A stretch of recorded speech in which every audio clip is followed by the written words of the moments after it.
बता दें कि कार्यक्रम का शुभारंभ मां सरस्वती के चित्र पर माल्यार्पण एवं दीप प्रज्वलन के साथ किया गया। इसके उपरांत आयोजित संगोष्ठी में संगठन की मजबूती, पत्रकारों की एकजुटता तथा वर्तमान समय में पत्रकारिता के समक्ष चुनौतियों पर विस्तार से विचार विमर्श किया गया। मुख्य अतिथि उपेंद्र उपाध्याय ने अपने संबोधन में कहा कि पत्रकारिता लोकतंत्र का चौथा स्तंभ है और इसकी निष्पक्षता एवं मजबूती बनाए रखना हम सभी की जिम्मेदारी है। बैठक के दौरान उपस्थित वरिष्ठ पत्रकारों को अंग वस्त्र भेंट कर सम्मानित किया गया, जिससे कार्यक्रम में गरिमामय वातावरण बना रहा। वक्ताओं ने संगठन को और अधिक सक्रिय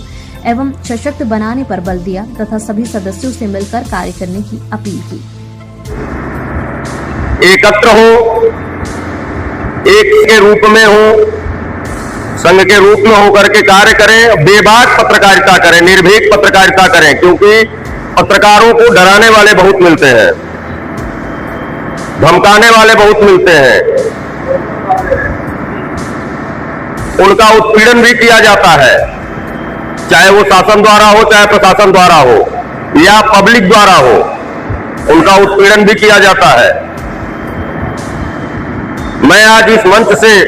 भदोही की धरती से, मैं आप लोगों को ये आश्वासन देता हूं, ये वादा करता हूं कि चाहे पत्रकार राष्ट्रीय पत्रकार परिषद से जुड़ा हो चाहे ना जुड़ा हो, जो भाई राष्ट्रीय पत्रकार परिषद से जुड़ा है उसके लिए भी, जो नहीं जुड़ा है उसके लिए भी, अगर वो पत्रकार है, उसके साथ कहीं कोई उत्पीड़न होता है, उसे कहीं कोई दिक्कत होती है, तो राष्ट्रीय पत्रकार परिषद उसकी लड़ाई में हमेशा साथ खड़ा रहेगा और उसकी लड़ाई को अपनी लड़ाई समझ करके राष्ट्रीय पत्रकार परिषद लड़ेगा। इस मंच से, आप लोगों के चैनल के माध्यम से मैं सरकार से भी कुछ कहना चाहूंगा कि सांसदों को, विधायकों को, प्रधान तक को कुछ न कुछ सरकार की तरफ से दिया जाता है, तो मैं चाहूंगा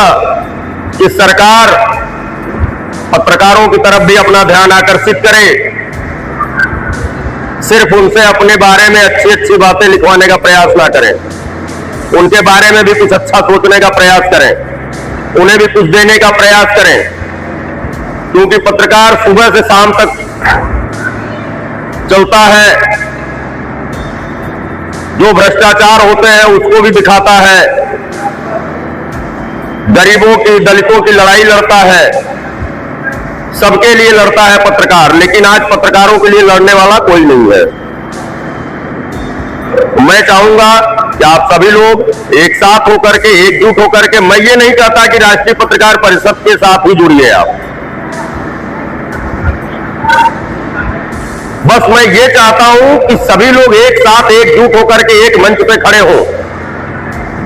जहां बात आ जाए कि हमारे पत्रकार साथी के साथ उत्पीड़न हो रहा है, उसे पर किया जा रहा है, तो उस समय हम चाहते हैं कि उस समय हम सारा भेदभाव मिटा करके एक साथ एक मंच पे खड़े नजर आए अपने उस पत्रकार साथी की लड़ाई लड़ने के लिए। इसी के साथ मैं आप लोगों का पुनः धन्यवाद करते हुए, आप लोगों का आभार व्यक्त करते हुए अपनी वाणी को विराम दूंगा।